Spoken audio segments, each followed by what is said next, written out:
What's good, everybody? HighGuard MMA, we're back here with a recap from UFC 327 Miami. This card was absolutely fire from top to bottom, start to finish, with the exception of one fight, but we'll get to that later. We'll just hop right into it. With early prelims, first fight of the night, we had Charles Radke versus Francisco Prado. I had Francisco Prado win in this fight just because I was like, oh, he needs a win, blah, blah, blah. Charles Radke ended up winning. It was a good fight. Radke controlled rounds 1 and 2 on the ground. He cut open Prado with a big elbow. Prado got a point taken away in round 3, I think it was. He eye poked him. Then he almost had Radke in a guillotine. That was really, really close. I don't know how he didn't finish that, but Radke got the decision. Uh, he said he said that word on the mic again, and then he said everybody at welterweight can suck his dick. So don't know what to make of Radke. He's lost to Prates and Mike Malott, so um, he'll be all right. Anyways, moving on up the card to middleweight unction, we had Kelvin Gastelum and Vicente Luque. I had Vicente Luque winning this fight. Vicente Luque won this fight by submission via Darce Anaconda choke, depending on how you look at it. Um, but Kelvin Gastelum started the fight off hot. He looked good, good hands. Tried to wrestle, didn't really get that. He got clipped by an uppercut in the clinch, and then Luque got him on, jumped on top of him and just submitted him. Good job for Luque. I don't know what's next for him at middleweight because there's a lot of big guys and he's not too big of a middleweight, but we'll see. Anyways, up the card to Markel Medeiros versus Chris Padilla. This was a fun fight. I had Chris Padilla winning this fight. He was announced as the winner at first, and then apparently later on in the broadcast they said it was changed to a majority draw, which I thought was bullshit. Padilla's team actually ended up submitting a protest or some sort of thing today, I believe, to overturn it back to a win. So we'll see how that goes. Anyways, the first round, Padilla was on the pressure. His corner was talking crazy about Medeiros, saying, "Oh, he's light skinned, he's trash in the pocket. Oh, they not like us," saying all kinds of crazy shit. Both guys were landing a lot though. Round 2, Medeiros eye poked Padilla. A whole lot of action going on, and then Medeiros started spamming elbows like he was playing a video game. He was just like, bah, bah, bah, bah. It was crazy. But Padilla was landing more. He controlled round 3. Medeiros lost the point due to the eye poke. And this is where I thought, okay, if he didn't win this fight already, Padilla I'm talking about, he definitely won the fight. The dude lost the point. I had it 30-27. Then with the eye poke, it was 30-26 to me. If anything, 29-28, and then 29-27 with the deduction. Yeah, weird fight. Padilla also missed weight by 2 pounds, but he ended up winning the fight. Whatever, good for him. Up the card, moving on to Tatiana Suarez versus Lupi Godinez. This fight was crazy.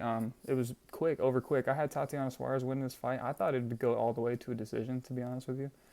But Tatiana Suarez ended up winning by a first-round submission. She got her in a rear naked choke. So she dropped her and then controlled her on the ground. I'm sorry, it was the second round, rear naked choke.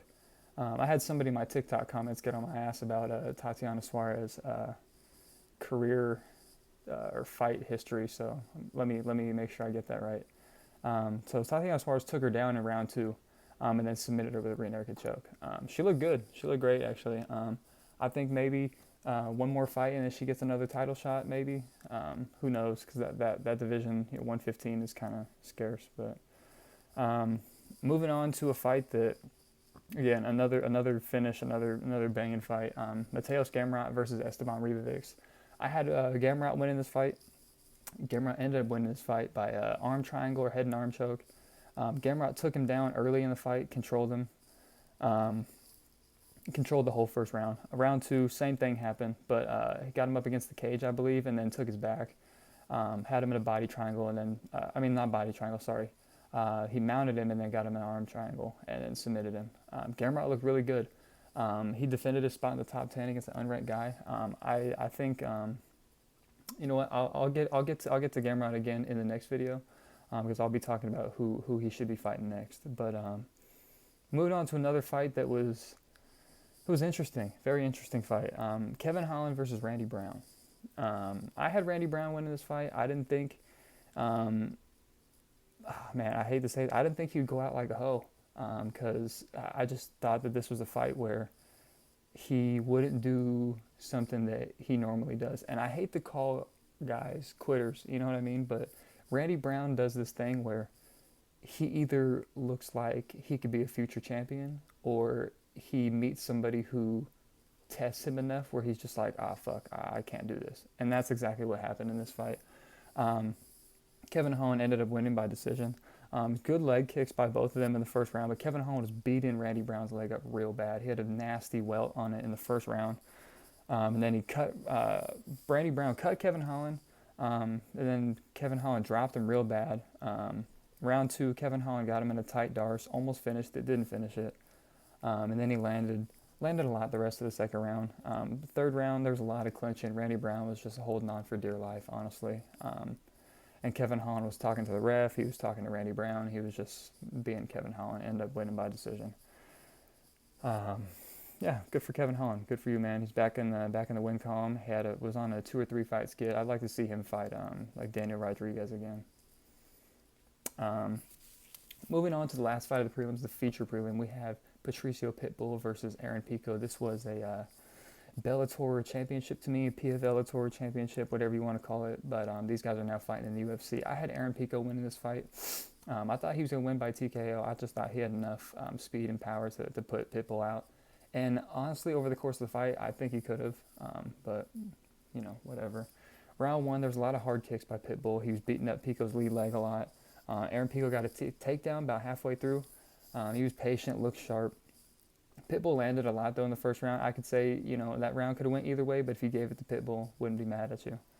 Round two, though, Pico really turned it up. He looked really sharp, had great combos, got a takedown. He was just beating Pitbull's ass, honestly. And then the third round, Pico was just piecing up Pitbull. The entire third round was beating him up.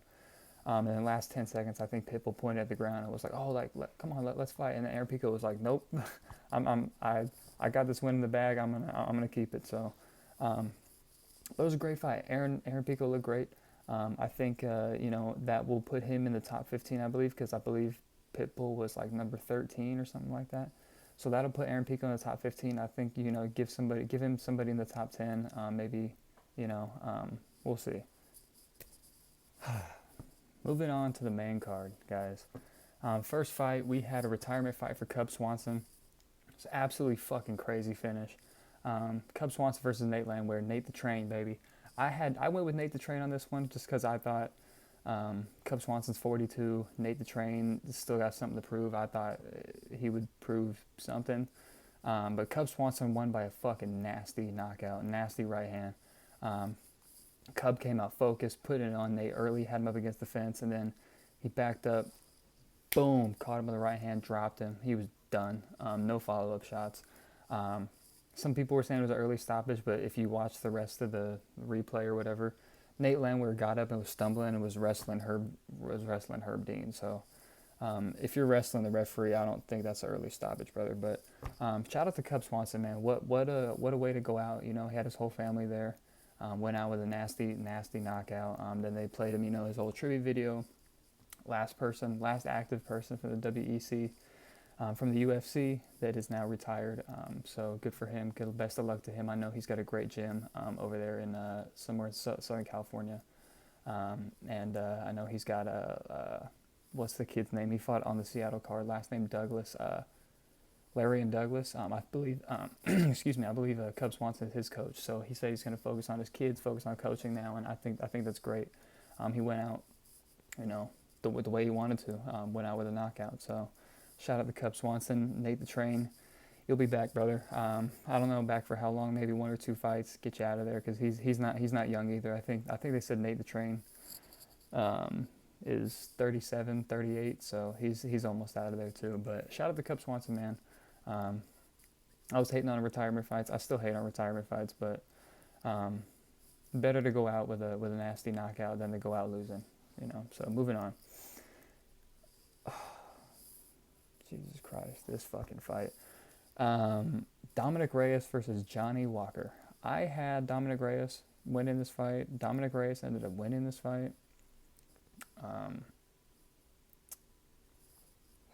Guys, I really thought this was going to be like some goofy-ass first-round knockout. Somebody's just going to get fucking flatlined. I went with Dominic Reyes just because I was like, he's just going to be sharper and just catch Johnny Walker doing some stupid shit. Unfortunately, it's not what happened. The first round was kind of boring. Johnny Walker landed a lot of leg kicks. Reyes didn't really look like he wanted to fight, honestly.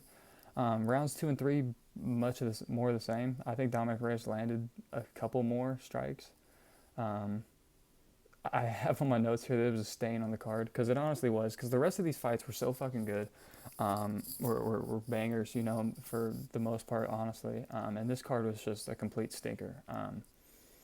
A fight that everybody that knows anything about both of these guys thought this fight was going to be a first round knockout. Somebody was going to get, you know, torched, but unfortunately not. They both kind of just stood there, jabbed, and leg kicked each other, and whatever. Dominic Reyes ended up winning the decision. So that was one of the only picks I got right on the main card. I think that was the only pick I got right. But shout out Dominic Reyes. Shout out to the Ville. Shout out to Victor Ville, man. Yeah, that fight was ass. Anyways, fuck. Curtis Blades versus Josh Hokett. What a way to follow up a stinker. I had Curtis Blades winning this fight just because, like I said in my prediction video, I'm really big on, like I said, experience and just time in the octagon, and I just thought Curtis Blades had too much of that for Josh Hokett. But Josh Hokett won this fight. This fight was absolutely fucking crazy. First round, both guys were landing a lot. They wobbled each other. Hokett was so much faster. He was 30 pounds lighter, I believe. He was 233. Blades was 261 or something like that.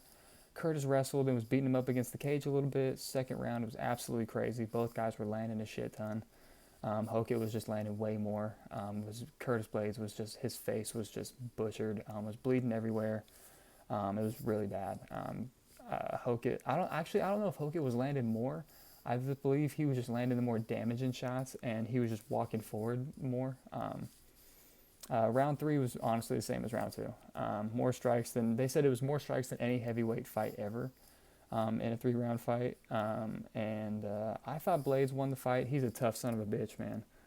Curtis Blades is a tough bastard, because we've seen Curtis Blades get put out by Derek Lewis and shit like that, you know, but Josh Hokett ended up winning the decision. I thought it could have went either way, but with all the antics and everything going on, and Josh Hokett was going to win this fight if it went to a decision. So shout out to Josh Hokett. I have here Josh Hokett is legit.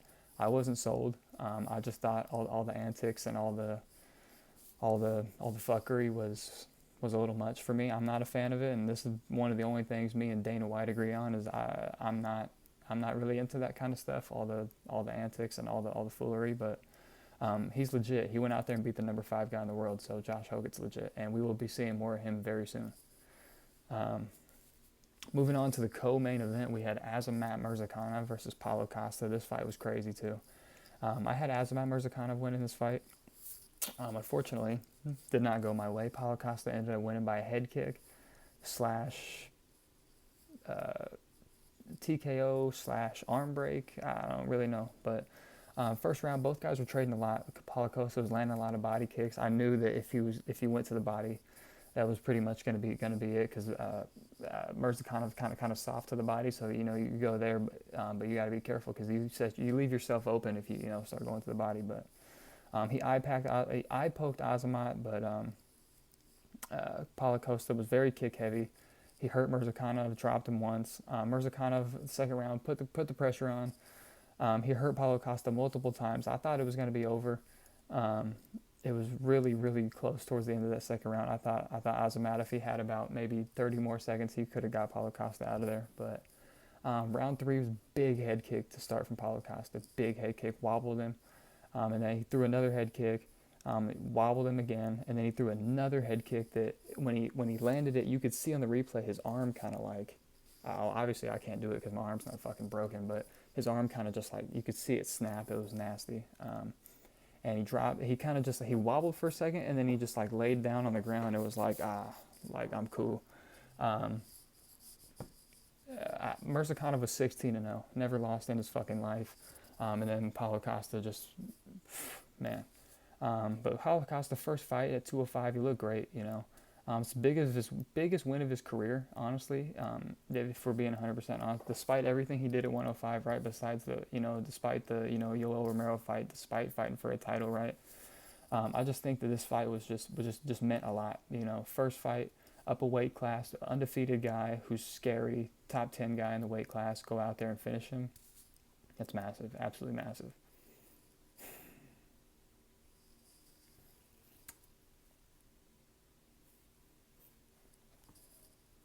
The main event, guys. The main event. Where do I start? Yuri Prohaska versus Carlos Ulberg for the vacant light heavyweight title. Alex Pereira officially has moved up to heavyweight. It's vacated the belt. I had Yuri Prohaska winning this fight. Unfortunately, that was not the fucking case. Carlos Ulberg won by a fucking left hook, ground pound, knocked him out in the first round. This fight was fucking... dude, I am like...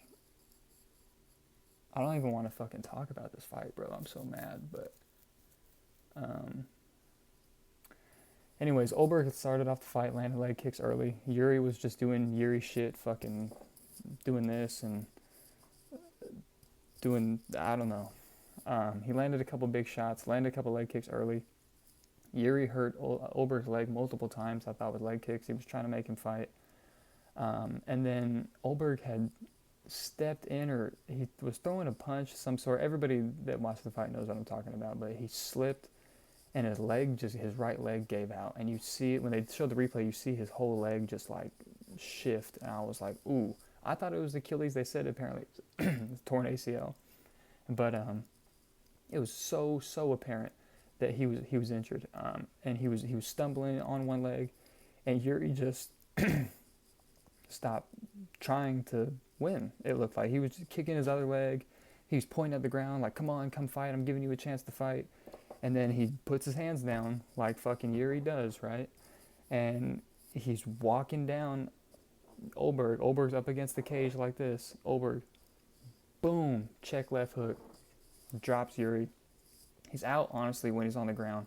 Ref's not there yet. Ulberg jumps on him. Boom, boom, boom, boom. Puts him out. Fight's over. Carlos Ulberg is the new light heavyweight champion. I couldn't believe it. I could not believe what I was watching. I was absolutely devastated. I hate to be biased, but I'm such a big fan of Yuri, but I was just so hurt watching him just get absolutely flatlined again. Yeah, that was tough. And, you know, Carlos Ulberg tore his ACL. You know, that's, you know, MMA, you're out 8 months, 9 months, 10 months, a year. Does that mean that we have him vacate the belt and have another vacant title? Do we have an interim belt? You know, what do we do? But enough said about, you know, what could have been and what Yuri could have done and should have done, right? Carlos Ulberg is the man. He's the champion. I wanted to mention too that in the post fight, you know, obviously, you know, we all thought Yuri should have just went in, finished Carlos Ulberg, got him out of there early, right? Ulberg said after the fight that if it went past the first round, if it went to the stool, his corner was going to call it. He tore his fucking ACL. And then when they interviewed Yuri, bro, oh my God, dude. This fucking guy. Before I even talk about what Yuri said, I want to say this. I am not a fan of interviewing guys right after they just get knocked out. Whether it's for a title, whether it's a whatever kind of fight. Why are we interviewing people after we just saw them get knocked out? He clearly has a concussion. What are we doing? Right? This might have contributed to some of what Yuri said, but Yuri basically said that he saw Ulberg was hurt, and he felt mercy, and he felt like he didn't want to hurt him, and he let his guard down. What? What? What? What are we doing? Why?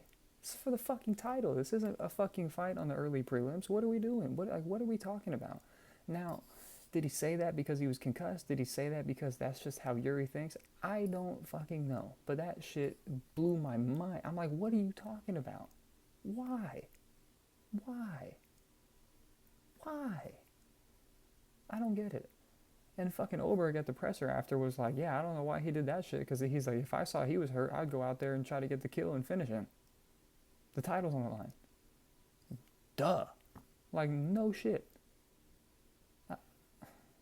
I don't understand that. I don't get that. Like, you see somebody's hurt, right? And the ref's not stopping the fight. Go fucking finish the fight. Title on the line or not. You know? Like, what are we doing? I don't understand, bro. Like, and then you think about the title on the line. Do you want the title or not? Go fucking finish the guy. He's got one leg, brother. What are we doing? He's got one leg and two arms. You got two legs and two arms. You got the advantage. Go finish the fight. Win the title. Win the title. He could have finished the fight. The fight would have been over. Or if he would have just danced around and just let Oberg fucking limp around on one leg and let it go to the second round, he would have won the fucking fight anyways. If that's how that works. Anyway, like, regardless, go out there, finish the fight, man. You lost the title because you felt bad for somebody?